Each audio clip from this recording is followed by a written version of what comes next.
everybody. My name is Louis Covelli, and I've been the music department chair and band director at Tremper High School for the past 34 years. And we have a pretty comprehensive program at Tremper. We have an honors theory class and an AP music theory class that students have been very interested in taking. My background, I was born and raised in Kenosha, and I went through the Kenosha music program. I did my undergraduate degree at UW-Milwaukee and got a Bachelor of Fine Arts degree, and I was certified to teach band, orchestra, and choir K through 12. Back then, you were able to get those certifications. In 1979, I came to Tremper High School, and I've been here ever since. During the 85-86 school year, I took a sabbatical, and I did go to the University of Wisconsin and got a master's of music in conducting, and I studied with James Smith and David Becker, two fine conductors. I think the biggest challenge in any music theory class at the high school level is the various levels of ability that students come in with. It's real interesting because in an ensemble, that is also the biggest challenge, is the various, you have some people that have been studying privately for a long time, and then you have some people that think they're just interested in music and they want to take music theory because they think they want to learn something more about it. In my class, I get vocalists, instrumentalists, and then I get sometimes what I call the self-taught instrumentalists, the guitar players and the drummers that aren't in one of our ensemble classes but are interested in learning about music. And I find that there's a wide disparity in knowledge between students that have been part of an ensemble since 5th grade and those that are not. And that's always the challenge. How do you develop the nomenclature and the skill set and the knowledge so that you can move forward and cover all the things that you need to cover in a theory class?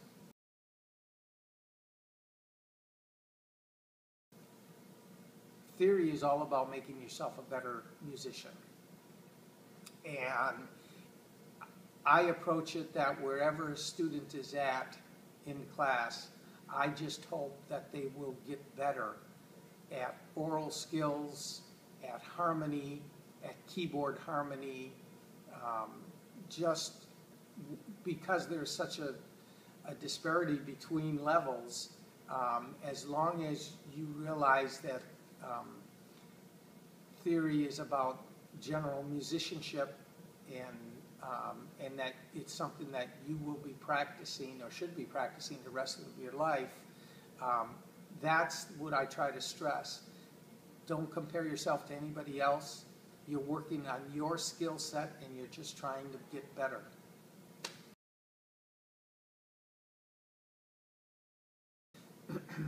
I use the smart music a lot in class for sight singing. I use the little elementary lesson books for melodic dictation.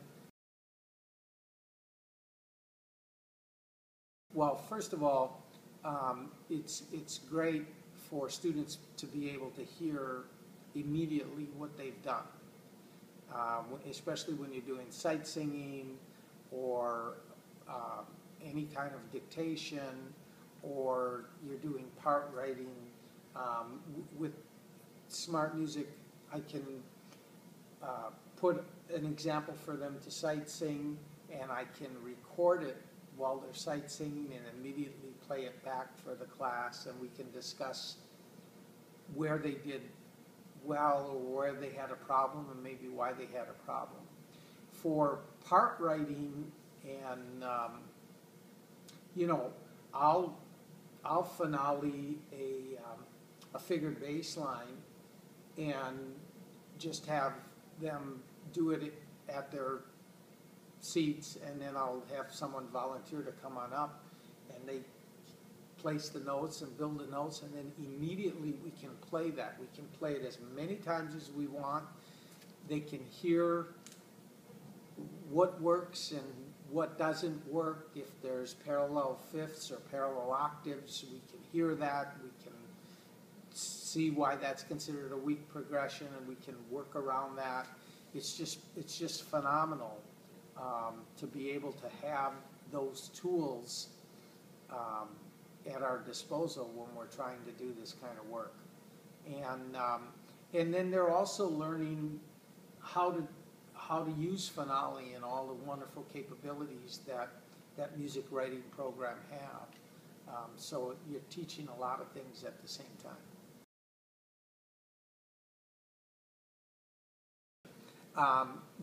You have to have build a knowledge base and a skill set. And so, I start with the first unit is all about notation and the development of notation, and we study all the different clefs and time signatures, and we learn to read in all those different clefs. The second unit is major scales, and we learn how to build all of our major scales. And third unit is minor scales and all the different forms of scales. Then from scales we go to 2 notes, intervals, and then we progress to triads, 3 notes, and then we go to 7th chords. And then from 7th chord, after 7th chords, then we begin doing analysis, and we get a little bit more sophisticated into, we finally lead into kind of progressions, and then we kind of culminate in secondary dominance, because that's about as sophisticated as the AP theory test goes to.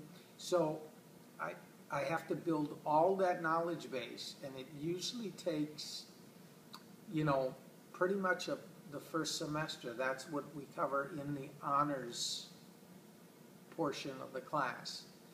And during this time, through sight singing, then we do some melodic dictation, and we do interval recognition, and we're practicing those skills all the time.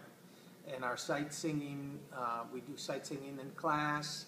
I assign sight singing through Smart Music, and I have people do them individually. And when you have all that knowledge base, and you've done analysis, and you've studied progressions and tendencies of progressions, a 4 chord leads to a 5, and a 5 leads to 1, then you can begin to do part writing. You can begin to do realized figure bass. You can begin to do one of the things the AP Music Theory test is it has a melodic line, and then you have to write the bass line. And after that whole semester, developing all of that knowledge, then second semester we begin doing those things, part writing, and we take it very slowly, do very traditional analysis, part writing, and then we listen.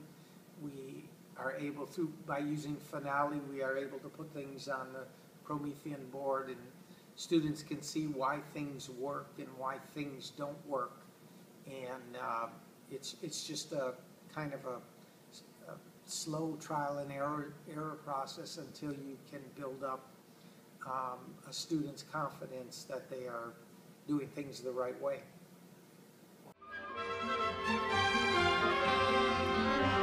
Thank you.